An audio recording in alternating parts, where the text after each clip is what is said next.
Kém thứ hai nữa là tất cả mọi người đang nghe cái tiếng quạt nó kêu nè, cái quạt kêu như thế này. Thì trong này nó có hai trường hợp hư nha mọi người. Khi mà cái bộ xả đá mà nó không, hệ thống không làm việc được thì nó sẽ đông tuyết cái dàn lạnh như thế này, thì nó sẽ bám cái dàn tuyết, nó bám vô cánh quạt này, nó sẽ gây ra một cái tiếng kêu, và đồng thời là cái độ lạnh nó kém nha mọi người. Còn nếu đối với cái trường hợp mà cái quạt mà nó kêu không á thì nó khác, còn đối với trường hợp này nó sẽ bị hư bộ xả, nó bị trường hợp nha tất cả mọi người các bạn. Thì tủ này khách cũng đang để, cho nên là mình cũng đang kiểm tra. Đó, mọi người nghe cái tiếng kêu nó kêu rất to. Rồi bây giờ bắt đầu để mình kiểm tra. Chào tất cả mọi người các bạn, hôm nay trở lại kênh Toàn Đỗ Vlog, kênh chia sẻ hướng dẫn sửa chữa điện cơ lạnh. Mình cũng đang đến nhà khách kiểm tra một cái tủ lạnh LG Inverter nha mọi người. Tủ này là hiện tại giờ là chạy độ lạnh kém. Kém thứ hai nữa là tất cả mọi người đang nghe cái tiếng quạt nó kêu nè, cái quạt kêu như thế này. Thì trong này nó có hai trường hợp hư nha mọi người. Khi mà cái bộ xả đá mà nó không, hệ thống không làm việc được thì nó sẽ đông tuyết cái dàn lạnh như thế này, thì nó sẽ bám cái dàn tuyết, nó bám vô cánh quạt này, nó sẽ gây ra một cái tiếng kêu, và đồng thời là cái độ lạnh nó kém nha mọi người. Còn nếu đối với cái trường hợp mà cái quạt mà nó kêu không á thì nó khác, còn đối với trường hợp này nó sẽ bị hư bộ xả, nó bị trường hợp nha tất cả mọi người các bạn. Thì tủ này khách cũng đang để, cho nên là mình cũng đang kiểm tra. Đó, mọi người nghe cái tiếng kêu nó kêu rất to. Rồi bây giờ bắt đầu để mình kiểm tra. Mình mở cái ngăn đông ra cho tất cả mọi người các bạn xem, rồi bắt đầu mình test xả đá cưỡng bức như thế nào, để mà mọi người hiểu được cái cách chia sẻ của mình để mà nhanh khắc phục. Anh phụ xe cái tủ ra phía ngoài đây để đứng test cái mà lỗi xả đá của tủ cho nó dễ. Cái tủ này cũng là xài lâu rồi nha mọi người. Mở hai vít hai bên nha, mở ra lấy cái nắp đây kiểm tra thử cái dàn tuyết nó bám như thế nào, để mà biết chính xác được là hư phần xả hay là cái gì nha mọi người.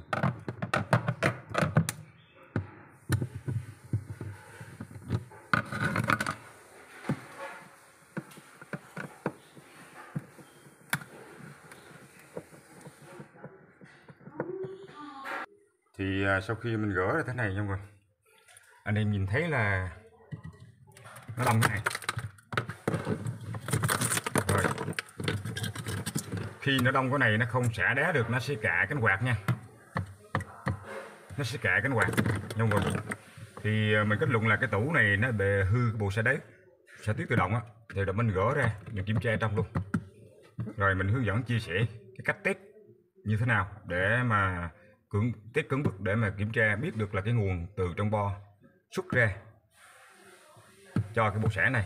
Thì bộ xả của thằng này nó gồm sensor đầu dò và cột chì bảo vệ dàn lạnh và điện trở đốt. Rồi để bây giờ mình tháo cái này ra luôn nha, cho tất cả các bạn xem. Tủ LG này thì nói chung là khách cũng xài lâu nha mọi người, ở trên cũng xét thử người ta cũng tút lại rồi, cho nên mình cũng kiểm tra cho nó bài bản xíu. Vì như là những cái tủ này xài lâu thì nó ẩm từ mặt ẩm lên, ẩm từ chân lên, cho nên cũng xét. Rồi bắt đầu mọi người nhìn là hiện tại giờ là dòng lốc là đang chạy là 1.2 nha mọi người, 1.2. Đó, mình cặp dòng vào cái dây nguồn nè. Đó, anh em xem là dòng lốc 1.2. Còn ở đây thì nó có một cái nút test nha mọi người, để mình tìm kiếm cái nút test nó nằm ở đâu. Đây cái nút test này em mọi người. Đó, cái nút test đó. Đó là khi mà bấm vào đó là mình biết là test được hay không nha, sẽ đáy được hay không nha. Thì trong cái nguyên lý á, là khi mình bấm cái nút test á, mà nếu mà có cái nguồn cấp từ trong bo ra đến vị trí mà xả, thì nhiệm vụ của con điện trợ xả nó đốt thì dòng ampere nó có nha mọi người. Còn nếu giả sử như mà mọi người bấm test mà dòng ampere xả không có, thì việc đầu tiên anh em phải kiểm tra nguồn cấp từ trong bo mạch ra, cấp về vị trí con điện trợ xả đốt có hay không là một. Thứ hai, kiểm tra cầu chì đứt hay không. Thứ ba, kiểm tra là sensor đứt hay không nha mọi người. Đó là cái phương pháp là anh em là mình chia sẻ rất nhiều về tất cả các cái dòng tủ lạnh từ các đời mono đến đời inverter, cho nên anh em nhìn cái phương pháp test của mình là rất là dễ hiểu. Còn anh em muốn test đối với những cái tủ lạnh mà là ví dụ như rút lâu ngày rồi thì anh em muốn test đó, thì anh em rút cái con sensor đầu dò găm vào dàn lạnh, rồi anh em cho tủ chạy khoảng 15-20 phút gì đó. Khi có đầu lạnh rồi thì lúc đó là cái nó cảm biến của cái đầu dò rồi thì anh em mới bấm test được nha. Chứ còn cái tủ mà nó không có độ lạnh thì anh em không thể nào test được nha mọi người. Đó, anh em phải lưu ý đó. Đó, bây giờ anh em bấm cái này là 2 lần nha mọi người. Lần đầu tiên nè. Rồi, thử là mình đã biết nha mọi người. bắt đầu lóc chạy nha.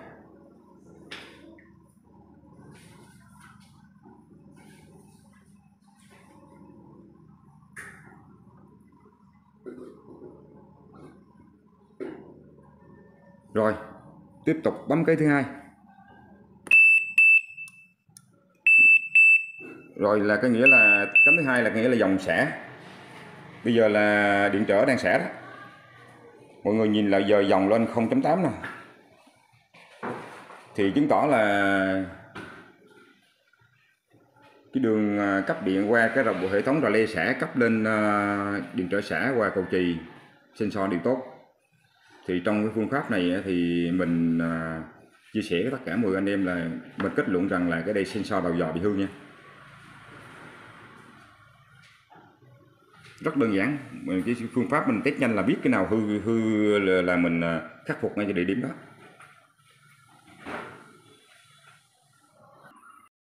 Rồi, mình chia sẻ sơ qua cái bộ xả đá của tủ lạnh LED inverter này nha mọi người. Thì đối với cái tủ lạnh LED inverter này á, nếu mà nó xả tiết không được á là nó bám đầy dàn lạnh.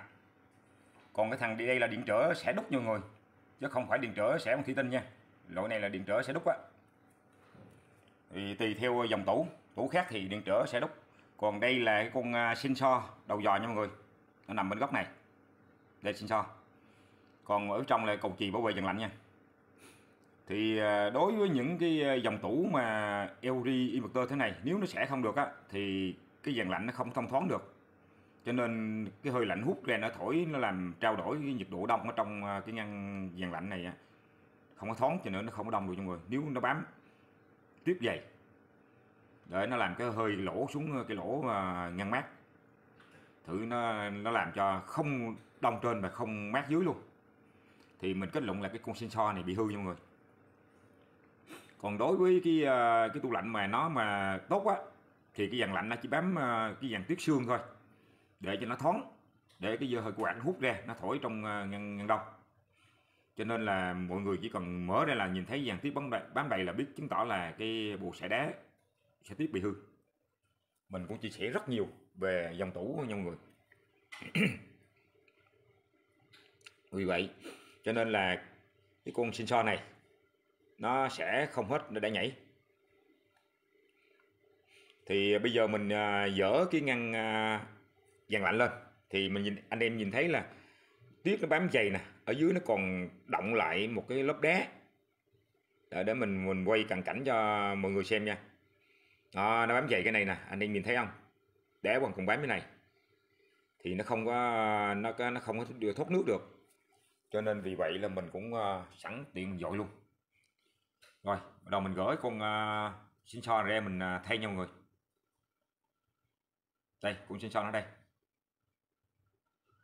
Thì nói chung là cái cách hướng dẫn mình rất là đơn giản thôi, chứ không có gì mà khó nha mọi người. Thì con sensor này vẫn còn zin nha, chưa thay lần nào. Đối với cái tủ LG này, cái con sensor này là mình nhìn vô cái dàn dây là thấy là đúng zin đó. Nhưng mà tủ nào xài 5 tháng cũng hư thôi. Rồi bắt đầu bây giờ mình dùng cái con sensor khác. Thì nói chung là cái con sensor nào anh em là sử dụng cũng vẫn được nha, miễn sao mà nó cái trị số ký nó là tương đồng với nhau là được thôi, chứ còn không cần là chính xác của con LG đâu nha mọi người. Mình chỉ dùng nó xong mà mình về mình cắt, mình hàn lại thôi.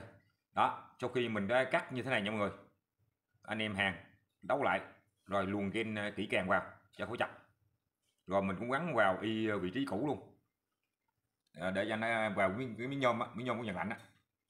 Rồi bây giờ bắt đầu mình ráp lại, để ráp lại thử chạy xong hướng dẫn chia sẻ cho các anh em cách sử dụng để mà chỉnh ngăn đông và ngăn mát cho nó phù hợp với nhiệt độ của tủ nha mọi người.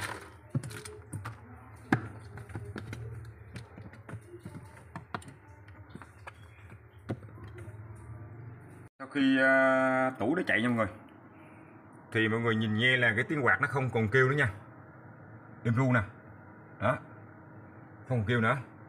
Thì tủ đây bây giờ bắt đầu hơi lạnh tốt nè. Bây giờ mình chia sẻ cách mà để chỉnh ngăn đông ngăn mát cho tất cả các bạn là hiểu, vì có nhiều anh em là cũng bình luận nói comment mình là hướng dẫn cách chỉnh tủ để cho anh em hiểu rõ hơn. Thì đối với cái dòng LG này thì bao giờ là cái ngăn đông nó có một volume vặn đây mọi người, volume vặn nè, từ số 1 cho đến số 8 nè. Nhưng mà đôi lúc anh em vẫn lầm hàng là nghĩ là cái nút này là nút chỉnh tăng độ lạnh nha mọi người, nhưng không phải đâu. Cái này là cái khung cửa sổ để mà đưa cái hơi lạnh xuống ngăn mát nha mọi người, chứ nó không phải là cái nút để mà chỉnh độ đông nha. Khi mà mình gạt qua cái nút này là cái hơi lạnh nó sẽ đưa xuống cái buồng mát ngăn dưới nè, nó tỏ đường á. Rồi mình chỉ chia sẻ nè, nếu từ số 1 mình vặn qua bên phải nó về số 8 là nghe đóng hơi lạnh xuống ngăn mát nha mọi người, đóng hơi lạnh ngăn mát. Thì vì vậy anh em phải vặn qua cái chế độ bên trái nè, là hơi luồng gió nó mới đưa xuống ngăn mát được. Thì tùy theo cái cách ở nhà mọi người xài nha. Để anh em để số 3, số 2, số 4 cũng được. Đó. Đây là để đưa ngăn mát mọi người. Còn mà chỉnh độ mà ngăn đông á thì nó nằm ở buồng ngăn dưới. Đây, ngăn đông buồng dưới mọi người. Thì ở ngăn mát ở dưới thì nó cũng ở đây nó cũng có con cảm biến nước dòi mọi người. Thì ở đây là cái mạch bàn phím này là bấm nha, nút bấm nè, cool, mà nút này không có số thì anh em mà bấm nè, nút đèn nó nhảy qua bên cool cho đến cooler nè, đó, nó nhảy qua bên phải là tăng độ đông nhiều nha mọi người. Đó, đây là độ đông nhỏ nè, số 2 nè, số 3 nè, số 4 nè. Thì này anh nằm mật số trung bình nha. Đó, anh em vẫn để số trung bình là ok. Chứ cùng mình cũng khuyến khích anh tất cả mọi người là không để tăng nhiệt độ cao quá, cũng không tốt. Rồi, tủ cũng hoạt động tốt người. Thôi, clip hôm nay đến đây kết thúc. Mọi người yêu mến kênh mình hãy bấm mình một like, một đăng ký kênh, một bình luận chia sẻ để mình có cái động lực làm những clip mới. Xin chân thành cảm ơn tất cả mọi người và các bạn.